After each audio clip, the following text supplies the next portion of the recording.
MI5 is to hold an inquiry into the way it dealt with warnings from the public that the Manchester suicide bomber, Salman Abedi, was a potential threat. The security service, which was alerted to Abedi's extremist views 3 times prior to last Monday's attack, will examine how it dealt with the warnings. Home Secretary Amber Rudd said it was right for MI5 to review its processes. Early on Monday, a man, 23, was arrested in Shoreham by Sea, West Sussex, on suspicion of terrorism offences. Greater Manchester Police said they had also executed search warrants at addresses in the Whalley Range area of Manchester and in Chester overnight.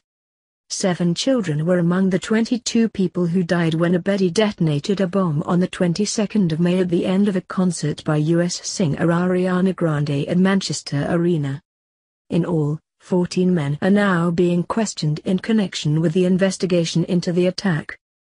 On Sunday, 2 men were arrested in Manchester, a 19-year-old man in Gorton and a 25-year-old man in the Old Trafford area. MI5 has launched a post-incident investigation into how the Manchester bomber was overlooked, while a separate report is being prepared for ministers and those who oversee the work of the service.